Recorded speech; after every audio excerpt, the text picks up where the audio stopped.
ये अध्यक्ष है देवश्री महेश भाटी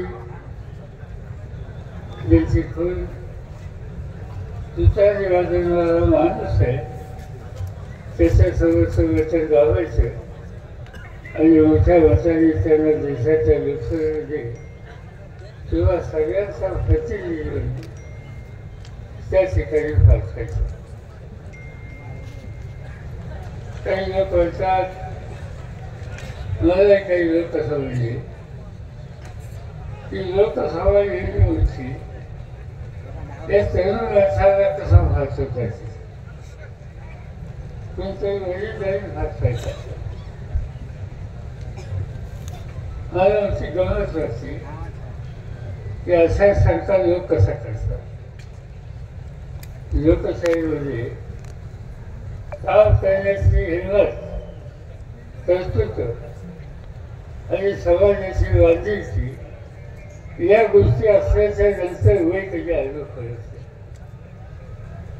उदाहरण सांगायचं झालं माझ्या वयाच्या 26व्या वर्षी मी महाराष्ट्राच्या विधानसभेत निवडून होते. 26 वर्षाला 29 वर्षामध्ये मंत्रिमंडळाचा मंत्री आणि 37व्या वर्षी महाराष्ट्राचा मुख्यमंत्री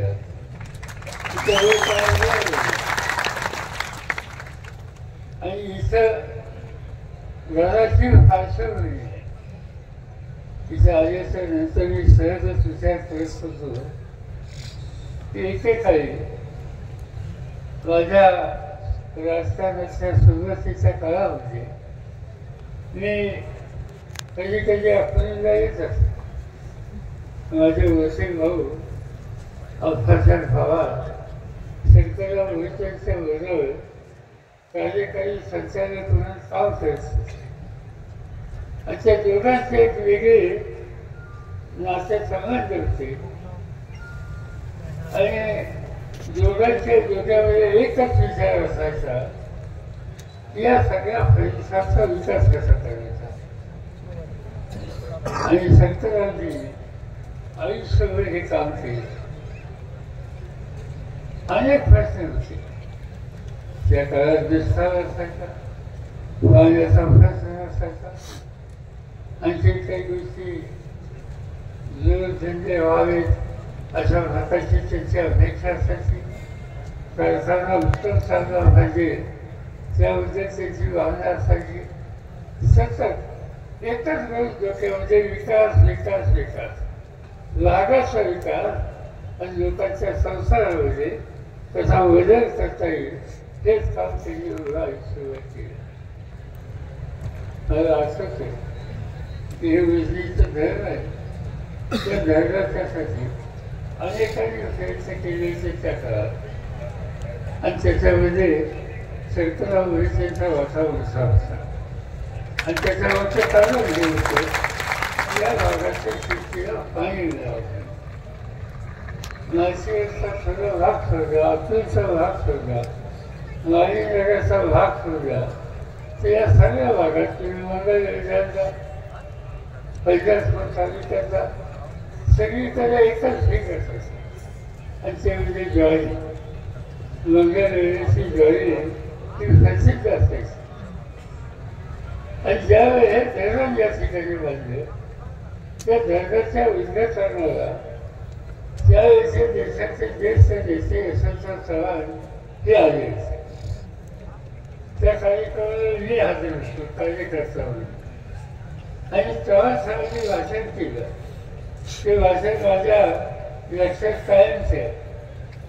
भाषण काय केलं की धरण बांधलं इथं त्याच्या आधी ते पाणी चंद्रभागेतनं जायचं. पंढरपूर पर्यंत महाराष्ट्राच्या कानाकोपऱ्यातनं वारकरी यायचा स्नान करायचा आणि पांडुरंगाचं दर्शन करायचं. चव्हाण साहेबांनी भाषण केलं की पांडुरंगा ही तुझी नदी आम्ही या ठिकाणी आढळली. तू आढळली आमच्या राग करणार नाही ती आम्हाला खात्री. तुझी नदी आम्ही हरवली त्यावेळेस तुझं दर्शन आम्हाला कसं व्हायचं, तुम्ही काही चिंता करू नका, आम्हाला तुझं दर्शन होईल. आणि पांडुरंगा या भागामध्ये जी ज्वारीची पिकं घेतली जातील त्याचं लहान त्याचं कणीस ते लहान करत असेल आणि त्या कणसाच्या ज्वारीच्या दाण्यामध्ये माझ्या भावबंधांना शेतकऱ्यांना तुझं दर्शन त्या ठिकाणी येईल. ते उदाहरण त्या ठिकाणी मला चिंता दुसऱ्या गोष्टीची असते.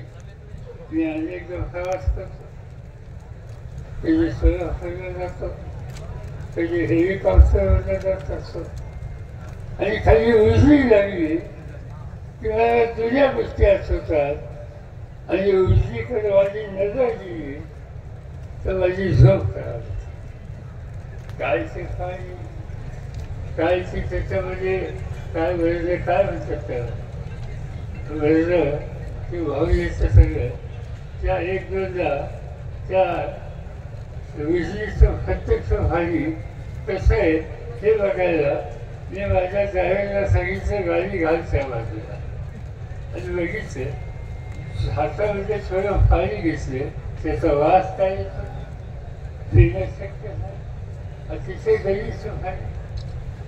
आणि असं शिक्षण या ठिकाणी होत असताना एक राजा त्याचे एका खालचे असे होते की त्या पाण्याने त्याचं घरदार शेती समृद्ध केली आणि आज वेगवेगळ्या रोगांना निमंत्रण, डासाला निमंत्रण, पर्यावरणावर निमंत्रण, या सगळ्या गोष्टी आत्ताच्या काळामध्ये होतात. त्याचं महत्वाचं कारण लोकांच्या हितासाठी सत्ता वापरायची असते आणि त्या सत्तेनं परिसर बदलायचा असतो. त्याची आठवण आजच्या सरकार